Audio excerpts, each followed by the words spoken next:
Entonces vamos a ver los fármacos antihistamínicos que tenemos, que les llamamos antihistamínicos, ¿cierto? Que podríamos usar frente a un cuadro de hipersensibilidad o una producción anormal de secreción gástrica ácida de acuerdo a nuestros pacientes, dependiendo de la característica del paciente que tengamos a tratar. La histamina, si se acuerdan, es un producto que el organismo está produciendo constantemente, ¿cierto? De forma normal, es una amina biógena.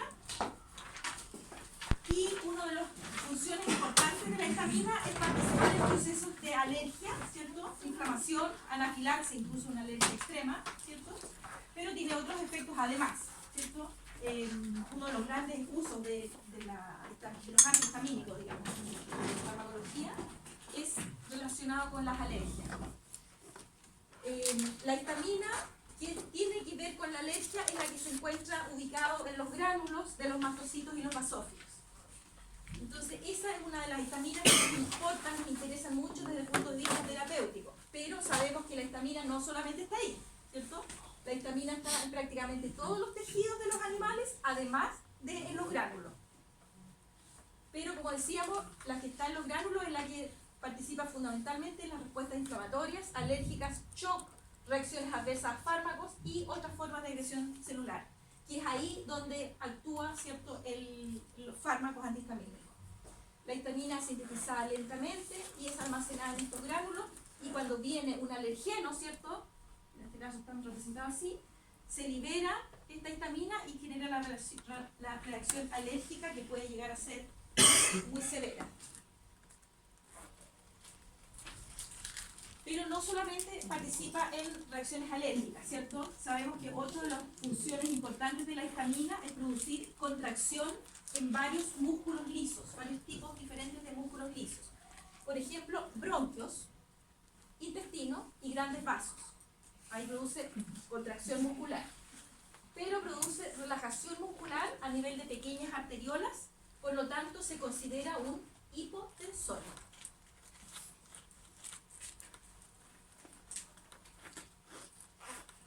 También produce aumento de la permeabilidad capilar por la misma relajación, ¿cierto?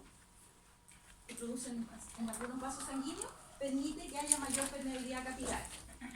Y otra función importante de la histamina desde el punto de vista terapéutico es que estimula la secreción gástrica de ácido clorhídrico y también estimula la secreción de otras glándulas exocrinas, pero desde el punto de vista terapéutico se usa para regular la producción de ácido clorhídrico.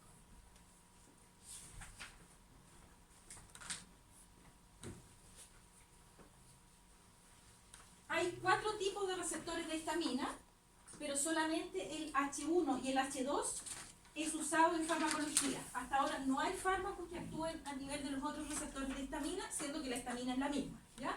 Pero acuérdense que el efecto se produce en el receptor.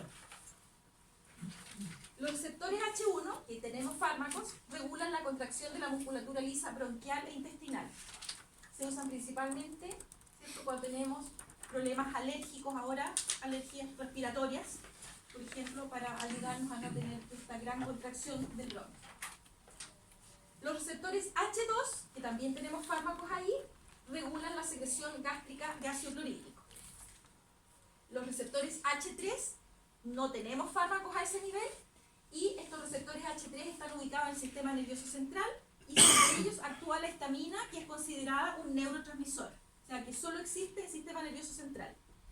No es la que anda circulando. Es la misma, pero esa anda solamente arriba, ¿ya? El sistema nervioso central. ¿Qué es lo que hace la histamina que actúa a nivel de receptores H3? Disminuye la secreción de varios neurotransmisores, entre ellos la misma histamina, o sea, produce un feedback negativo con la misma histamina, pero también actúa a nivel de serotonina, norepinefrina y acetilcolina. No hay fármacos para eso. Y los receptores H4, tampoco tenemos fármacos, se distribuyen principalmente en el sistema inmune, pero no solamente ahí, ¿ya?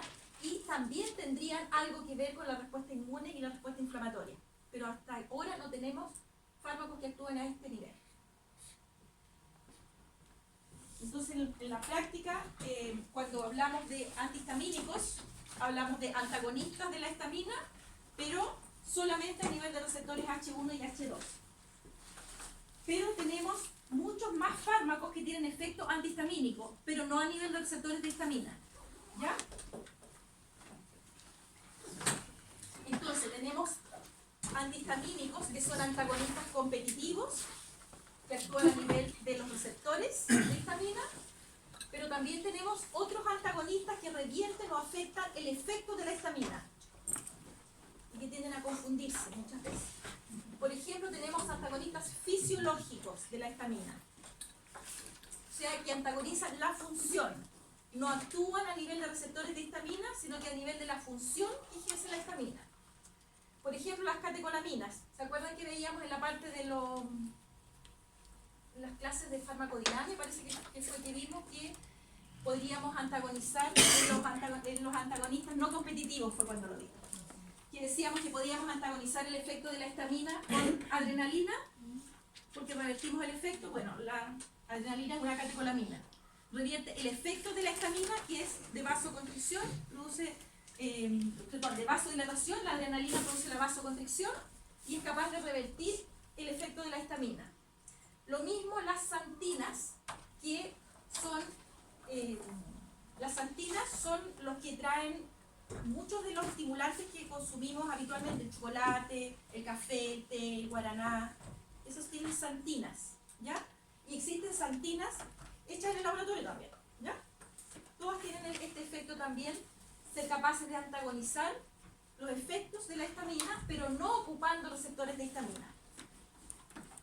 Los antagonistas competitivos son los que le llamamos habitualmente, los conocemos como antihistamínicos y actúan a nivel de receptores H1 o a nivel de receptores H2. O sea, si yo pongo un antihistamínico H1, va a actuar a nivel de estos receptores y no de los otros, ¿ya?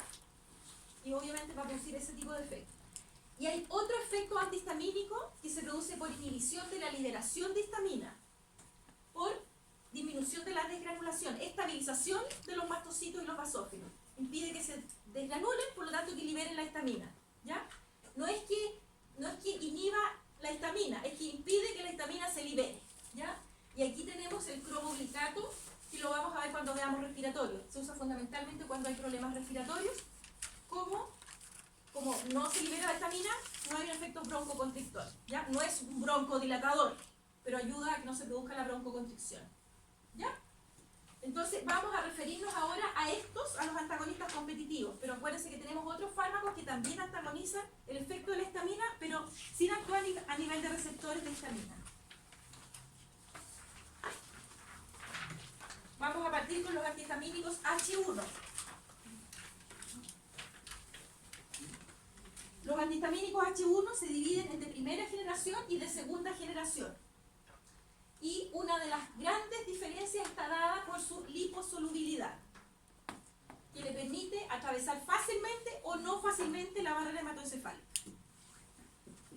Los de primera generación son los más liposolubles, por lo tanto atraviesan fácilmente barrera hematoencefálica, y la gran característica que se observa es que produce sedación. Esos antihistamínicos que dan sueño, esos son de primera generación. Y es porque atraviesan fácilmente la barrera hematoencefálica. Pero tienen otra característica que es muy importante. Son mucho menos selectivos. Además de actuar a nivel de receptores de histamina 1, también actúan a nivel de receptores de acetilcolina y de serotonina.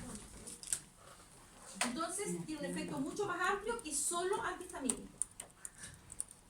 Entonces, el efecto sedante no solo se da porque atraviesa la barrera hematoencefálica, sino porque además bloquea la acetilcolina y a la serotonina. Entre todos producen esta sensación de sedación, de sueño.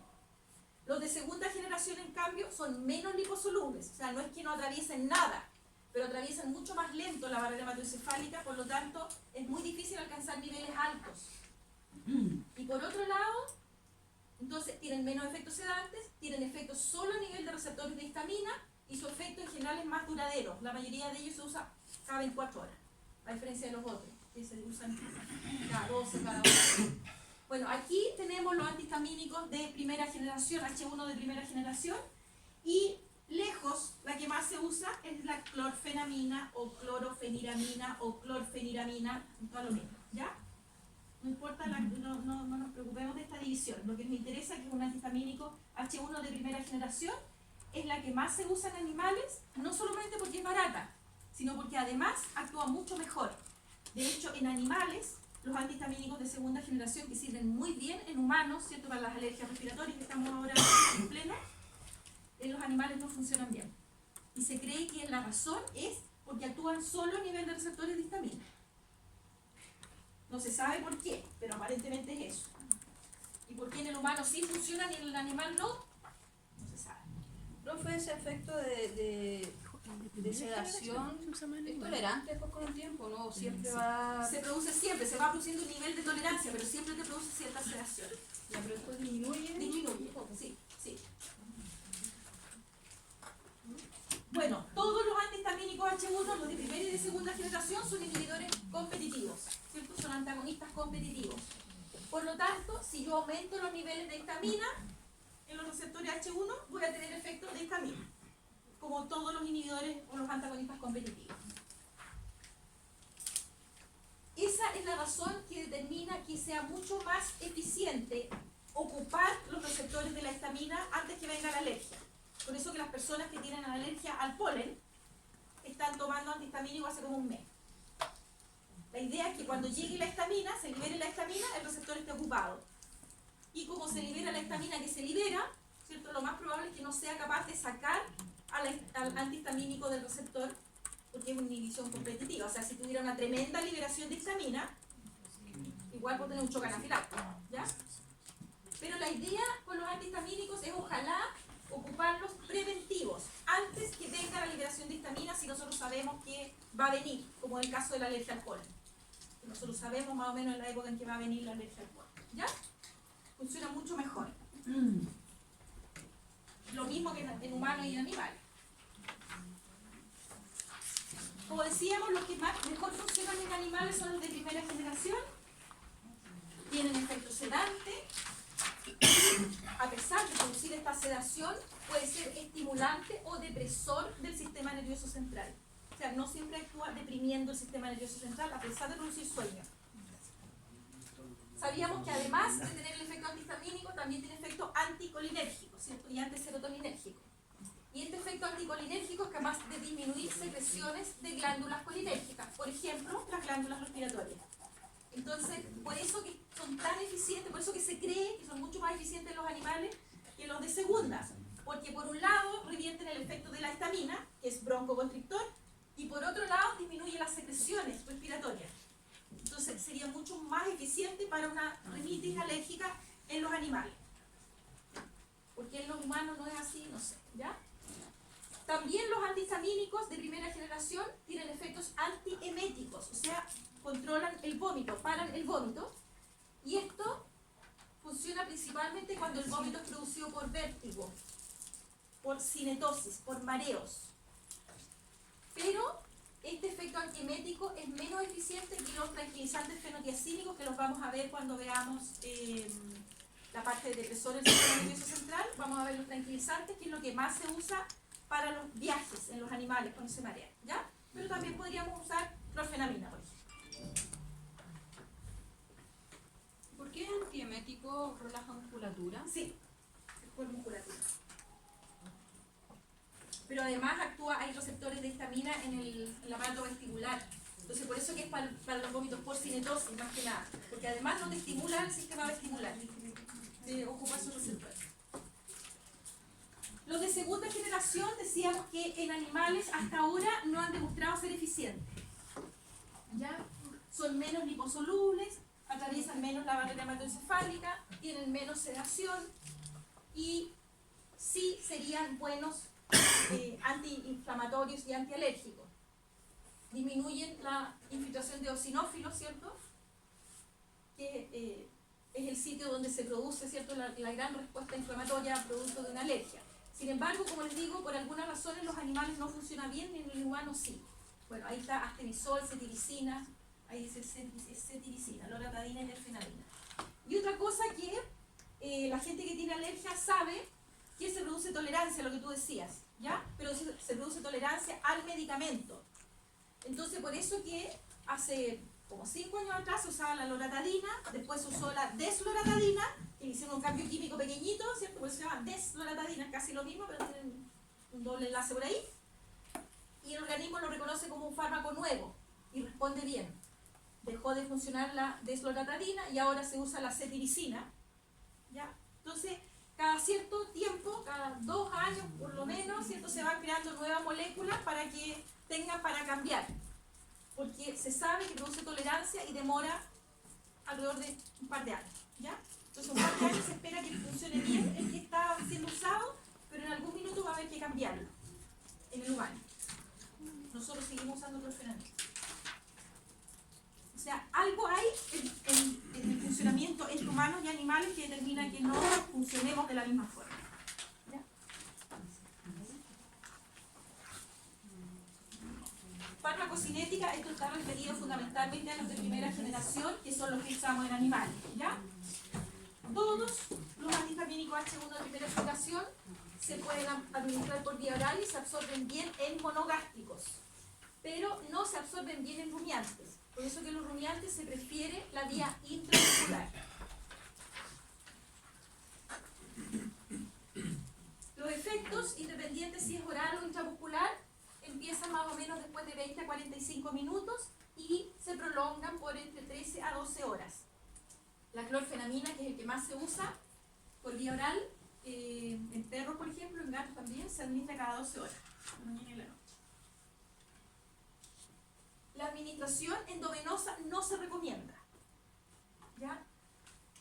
La razón es que, ustedes saben, por vía endovenosa el efecto es rápido y hay un 100% de biodisponibilidad. Entonces, se puede producir un efecto tan severo, tan rápido, que nos puede producir una estimulación del sistema nervioso central y quedar el animal sobreestimulado. Y un animal con estimulación del sistema nervioso central se pone agresivo, generalmente. Entonces, no nos conviene, ¿ya? Por eso que no se recomienda ponerlo por vía endovenosa.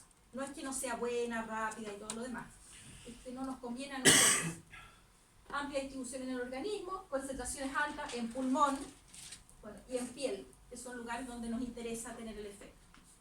Metabolización principalmente en hígado, pero también hay metabolización en pulmón y en riñón, así que nadie tiene problemas para metabolizarlo, y la eliminación es principalmente por orina. En general, los animales no tienen mayor problema para eliminarlo y la sedación que producen a la gente no les molesta. El problema, o sea, la razón es esa, ¿cierto? Sobre todo en las alergias cutáneas, porque los animales tienen más alergias cutáneas que respiratorias. Nosotros somos los buenos para el moco. La gente se queja que el animal no duerme ni deja dormir porque está toda la noche rascándose, ¿ya? Entonces, el que se cede, por un lado duerme mejor, como le pica menos, se rasca menos, y más encima duerme mejor el perro y duerme mejor el amo. Entonces tampoco a la gente les molesta. Ellos le dan la sensación de que el animal se siente mejor y por eso puede dormir bien. Acuérdense, cuando uno está enfermo, está muy mal, no se puede. Nadie puede dormir, ni los animales ni los humanos, cuando estamos mal. Bueno, el efecto antihistamínico se produce en todos los lugares, ¿cierto?, donde hay receptores de histamina 1. A nivel cardiovascular, son capaces de contrarrestar la vasodilatación producida por la histamina, de contrarrestar el aumento de la permeabilidad vascular, que es lo que tiene este pobre bichito, ¿cierto? Entonces, son capaces de inhibir el efecto hipotensor de la histamina. Uno generalmente piensa en alergia, pero también podríamos usarlo como hipertensores, por así decirlo, o contrarrestando la hipotensión. A nivel de músculo liso, son capaces de impedir la contracción de la musculatura lisa bronquial, lo que decíamos, funcionan bien en problemas bronquiales, pero también intestinal y uterino. O sea, no solamente la musculatura de los bronquios, sino que prácticamente todas las musculaturas lisas. Contrarresta la urticaria y disminuye el edema, producto de una respuesta alérgica, ¿cierto? Disminuye el prurito, la picazón, entonces el animal también al dejar de rascarse disminuye las lesiones que se van generando, que son autolesiones, ¿cierto? Pero aquí faltó el resto, no bloquear los efectos de la histamina sobre la secreción de ácido clorhídrico, ¿ya? Que se une, que actúa por receptores H2. O sea, no saco nada con la clorfenamina para disminuir la acidez. Ahora que pasó el 18. Así que no tomen clorfenamina para disminuir los problemas de las empanadas y todo eso. Tiene efecto antialérgico moderado, ¿cierto? Porque bloquea los efectos de la acetilcolina. Entonces, si se fijan, tiene hartos efectos más, además de las típicas alergias que uno piensa así. Pero para eso los usamos la mayoría de las veces. Uso terapéutico, entonces. El efecto es sintomático, o sea, no controla lo que generó, ¿cierto?, esta respuesta inflamatoria y alérgica. Tenemos que ir igual con pautar. Sabemos que uno de los usos importantes de los antihistamínicos H1 es porque inhibe la contracción bronquial, ¿ya? Pero también inhibe la contracción a nivel gastrointestinal, también podríamos usarlo a ese nivel. También sabemos que disminuye la permeabilidad capilar, por lo tanto disminuye el edema y la urticaria, como en esta ovejita, ¿cierto? Que está súper inflada. Pero, por ejemplo, también podría usarla cuando hay retenciones placentarias. ¿Ya? Cuando hay retención placentaria, muchas veces hay liberación de histamina. Porque la placenta al estar retenida está liberando elementos que no tendrían por qué estar ahí. ¿Cierto? Empieza a podrir literalmente, a descomponer. Y entre las cosas que libera histamina. Y esa histamina la podemos contrarrestar con antihistamínico. Entonces podríamos usarlo en metritis de vacuno y en metritis tóxica en yeguas, que se producen por liberación de histamina por la retención placentaria. No es que ayude a que se libere la placenta, pero ayuda a disminuir los problemas. También se ha usado en bovinos como estimulantes del sistema nervioso central. Acuérdense que puede actuar como estimulante cuando se produce el síndrome de la vaca caída. ¿Les han hablado de esto? No. El síndrome de la vaca caída se produce por deficiencia fundamentalmente de calcio y magnesio, que acuérdense que se necesitan para la contracción muscular. ¿Ya? Se producen deficiencia de calcio, fósforo y magnesio y la vaca se cae. Y no se puede levantar. No se puede sostener su peso. Y una vaca que no puede sostener su peso termina muriendo, ¿cierto? No le funciona el rumen, se produce hipostasia, termina en muerte. Entonces yo puedo sustituir estas deficiencias, pero como el animal ha estado caído, ha estado echado, los músculos empiezan a atrofiar rápidamente. Entonces yo puedo usar un antihistamínico para ayudar a que por el efecto estimulante a nivel de acetilcolina haga o favorezca que la vaca se vuelva a levantar. Después que yo repuse los electrolitos, o sea, no es ponerle clorfenamina nueva, ¿ya? Por eso que uno a veces dice, los veterinarios que trabajan con vacas siempre tienen clorfenamina en ampolla, por esto, ¿ya? Ese tipo de uso, que no tiene nada que ver con alergia. Bueno, y aquí sí lo puedo poner endovenoso, o sea, generalmente se pone endovenoso. Me interesa un efecto rápido. Lo que más quiero es que la vaca se pare y salga arrancando. Si me llega una patada de llama, no llega, ¿cierto? Lo que quiere es que la vaca se consiga levantar. Bueno, y otro uso, ya lo dijimos, ¿cierto? Náuseas y vómitos durante el transporte.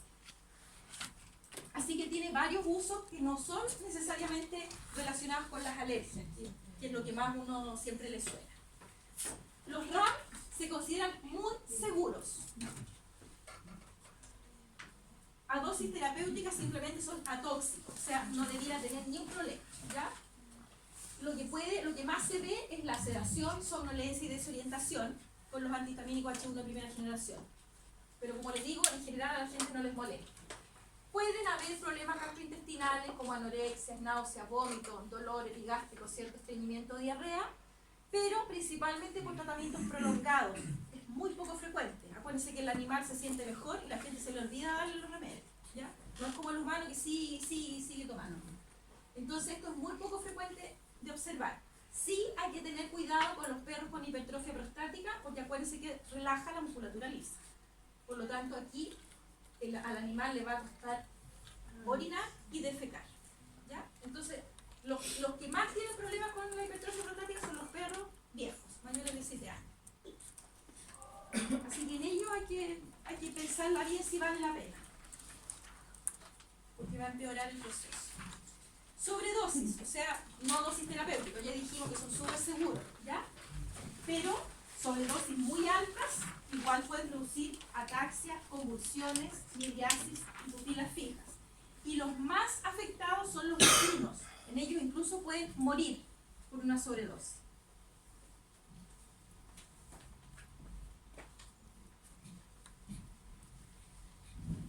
Bueno, ahí hay una tabla, no es para que se la aprendan, ¿cierto? De dosis de varios tipos de antihistamínicos H1 y también de segunda, primera y de segunda generación y varias especies animales, para que vean que se usan, en todos los animales se usan, a pesar de que uno piensa en pura alergia, se usan para mucha más diversidad de cosas. Es como para que tengan el antecedente, ¿no?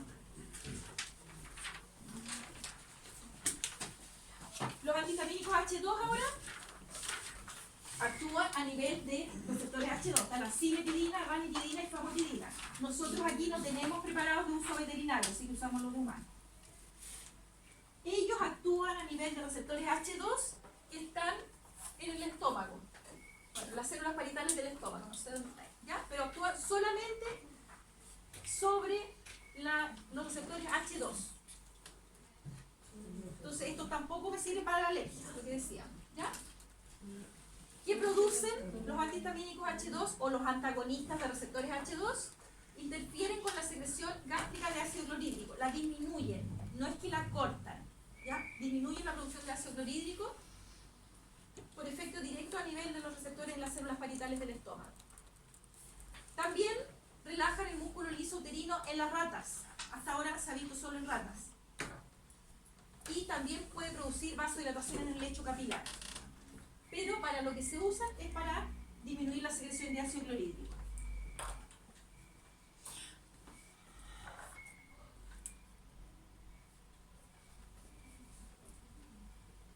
Como la mayoría de las veces se administra por vía oral, porque los tratamientos tienen que ser relativamente largos, entonces la forma más frecuente, si se fijan, hay en otros lugares donde tienen presentaciones para animales menores, para distintos animales. Nosotros aquí tenemos que usar los de humanos y rogar que podamos dosificarlo para nuestros animales. Se administran generalmente por vía oral, se recomienda alejado de los alimentos porque se absorbe más, pero en la práctica, si el animal se lo come con un poquito de paté, de manjar, lo que sea, no interfiere mayormente, ¿ya? No es tan importante el darlo alejado de los alimentos. Concentraciones máximas después de la administración oral, entre 45 y 75 minutos después de haberlo administrado, amplia distribución, cruzan barrera placentaria, pero no la barrera hematoencefálica. Eliminados por orina, la mayoría sin metabolizar. Así que aquí tampoco nadie tiene problemas en general, no tenemos mayores riesgos en nuestros animales. ¿Para qué se usa? Todo lo que tiene que ver con producción de ácido clorhídrico, ¿cierto? Perros y gatos se usa para úlceras gástricas y síndrome ácido péptico. También sirve cuando hay reflujo gastroesofágico, ¿cierto? Del estómago se empieza a devolver y cuando hay un reflujo gastroesofágico es muy fácil que se produzcan úlceras, ¿cierto? Y eso va a cicatrizar. Acuérdense que el esófago es un espacio virtual, ¿cierto? Está cerrado normalmente. Entonces, si se nace una herida, es fácil que se produzca adherencia cuando cicatriza. Por eso que esto nos interesa mucho, los reflujos. También serviría para gastritis irritativa, por ejemplo, producida por AINES, analgésicos no narcóticos. Se usa mucho, ¿cierto? Cuando yo sé que tengo, por la razón que sea, tengo que hacer tratamientos prolongados, darle a tomar generalmente famotidina, que es la que más se usa por vía oral en animales. También son capaces de disminuir la acción de fármacos colinérgicos en el estómago. Pero acuérdense que los colinérgicos, la acetilcolina, controla la secreción, todas las secreciones del estómago, o sea, de bicarbonato y de ácido clorhídrico. Entonces, no necesariamente nos interesa ese efecto, ¿ya? Nos interesa la disminución del ácido clorhídrico. Porque si yo afecto la acetilcolina, voy a estar afectando todo. RAM también, súper seguros. Dosis alta, ¿cierto? No es RAM, sobredosis. Y por tiempo prolongado puede producir náuseas, vómitos y diarrea, cuadros ya más graves, cefaleas y estreñimiento, y créanme que esto en animales no se da en tratamientos prolongados, ¿ya? Puede que le den dosis alta porque no lo podemos dosificar bien porque tenemos el de humano, ¿ya? Pero tratamientos prolongados no.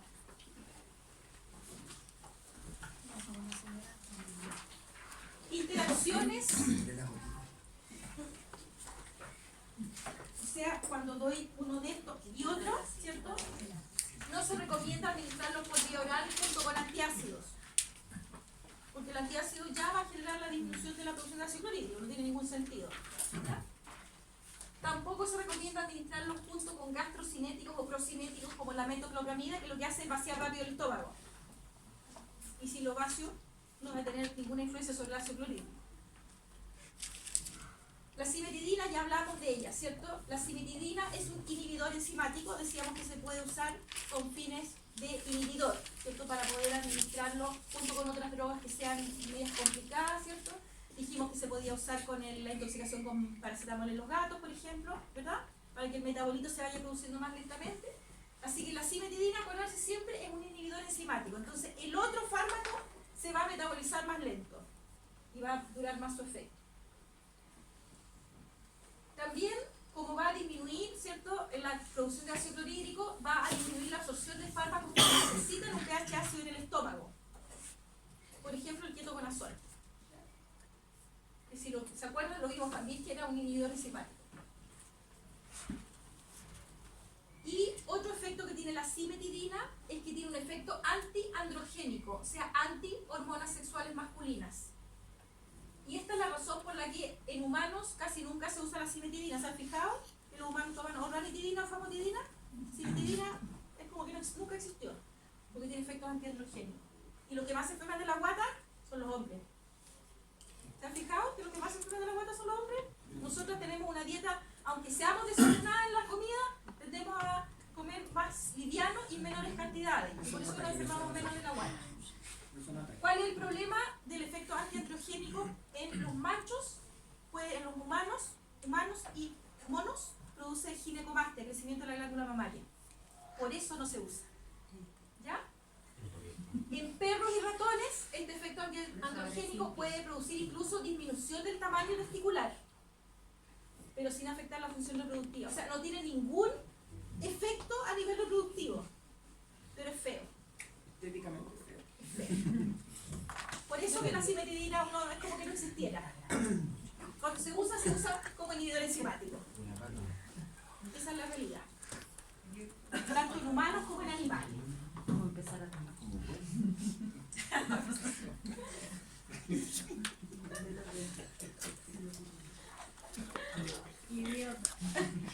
Bueno, lo que usamos entonces son ranitidina y famotidina. ¿Ya? La ranitidina, de hecho, es la que más usamos. No tenemos preparados de uso para animales, así que usamos los humanos. Lo que hacen es disminuir la secreción de ácido clorhídrico en el estómago, ¿cierto? Y además inhibe la liberación de hormonas antidiuréticas, de vasopresina.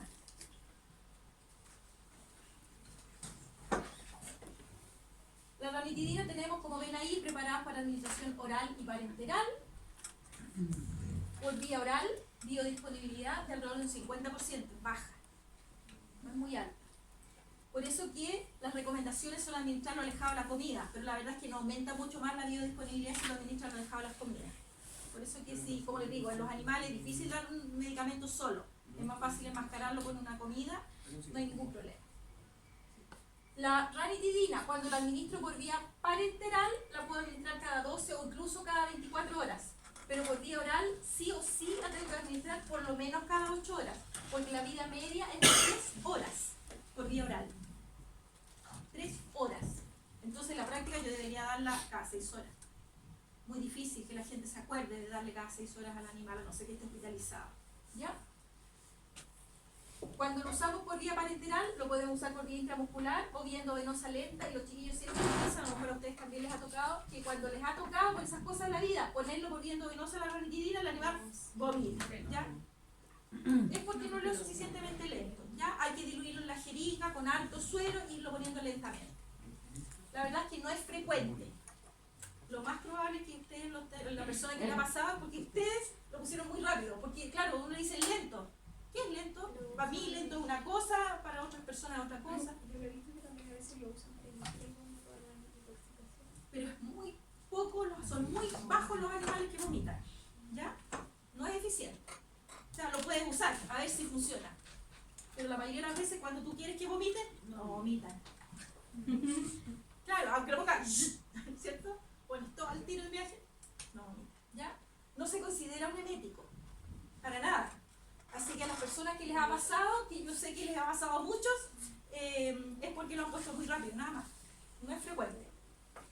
Entonces, la ranitidina en la práctica, cuando la usamos en animales hospitalizados, obviamente la ponemos por vía parenteral. Y cuando se van a la casa, cambiamos a famotidina, porque si no tendríamos que estarla dando cada 8 horas o idealmente cada 6 horas. Y es muy difícil. Entonces, por eso que la ranitidina que usamos, generalmente la inyectable, intrahospitalaria. ¿Ya? Metabolizada en hígado, excretada por orina y se usa para todo lo que tiene que ver con ácido clorhídrico, ¿cierto? Esofagitis, gastritis, úlceras gástricas y principalmente en perros, gatos y equinos.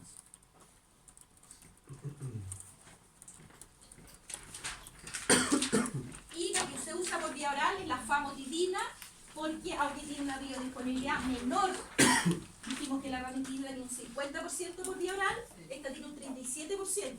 Es menor aún la biodisponibilidad, pero su vida media es de 6 a 8 horas, así que lo puedo aplicar cada 12 o incluso, si el animal no está muy mal, cada 24 horas. Es una tremenda ventaja. Por eso que cuando la usamos oral, usamos famotidina. No porque sea mejor, es porque es más práctico usar. ¿Ya? Se usa para lo mismo, ¿cierto? Aparentemente tiene mayor potencia en pequeños animales, potencia por dosis. Tenemos las de humano, hay de 40 y de 20 miligramos, no hay ninguna otra presentación, no hay en suspensión, ni en solución, ni en oral, ni nada. Así que, de repente, si es un animalito muy chiquitito, un gatito muy chiquitito, hay que mandarla a reenvasar. ¿Ya? Así que, no se recomienda cada 12 o cada 24. Sí. Acuérdate que vida media es la mitad del tiempo de efecto. O sea, te duraría entre 12 y 16 horas. Por eso no se recomienda cada 8. Puedes tener sobre 12. Bueno, en general, ya dijimos, son súper seguras, ¿ya? Es casi imposible ver problemas en animales. En el humano se han detectado cuadros de rebote ácido que hasta ahora no se han visto en veterinaria. Entonces se descontinúa y el organismo, como estuvo produciendo menos ácido clorhídrico, compensa esta menor producción de ácido clorhídrico aumentando la producción en forma importante. ¿Ya? Ese es el rebote ácido. Esto hasta ahora no se ha visto nunca en veterinaria, pero cuando lo usen, de todas maneras se recomienda, ¿cierto? Como son por lo menos 2 semanas de tratamiento, se recomienda que cuando lo empiecen a descontinuar, empiecen a darle día por medio, por una semana más, y recién ahí lo descontinúan, para no tener problemas de rebote ácido. Pero eso no se ha visto nunca en animales. De hecho, el animal deja de dolerle la guata o deja de andar vomitando a los 3 días, al día 5 la gente ya no se acuerda de darse. Aunque tú le hayas hecho en la receta 2 semanas. ¿Ya? Esa es la ¿Cómo realidad. uno se daría cuenta si un perro tiene un ganas de ácido? Un rebote ácido. Es que no se ha visto nunca.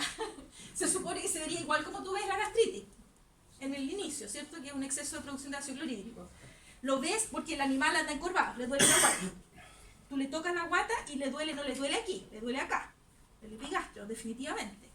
Y por otro lado, tú lo ves y el animal hace... Es súper típica la actitud esa de... Cuando lo veas te vas a dar cuenta. Porque hace como que tienen un reflujo y lo tratan de devolver. Es súper frecuente de ver esa actitud, ¿cierto? Y además tú lo sumas, ¿cierto? Al dolor, al encorvamiento, el animal está comiendo súper poco hace una semana, 4 días por lo menos, va sumando, entonces tú dices, tiene que ser eso, no queda otra. ¿Ya? Pero esa historia es muy frecuente, o sea, casi todos los animales lo hacen. Y están en la mesa, ¿cierto? Tú ya terminaste de examinarlo, estás hablando con el dueño del animal y de repente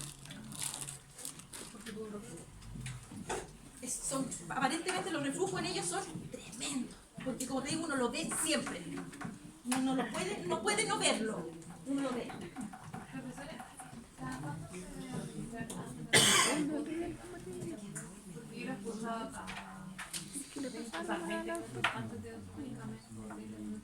Que se recomienda 20 minutos a media hora antes de las comidas, en el caso de esto, o de otro medicamento. Y el omeprazol, que vamos a volver a ver esto obviamente cuando veamos digestivo, el omeprazol son 2 horas de diferencia. ¿Ya? Esto con 20-30 minutos está bien. Y como les digo, si necesitan darlo con comida, denlo con comida nomás. No le van a estar dando una tonelada de comida, ¿cierto? El embeleco para que se traiga la comidita, el medicamento y después le dan una cosita rica adicional. Nada más. Pero no importa que no es tan importante, digamos. Bueno, no sé si les dije, hoy día tenemos el práctico, el taller.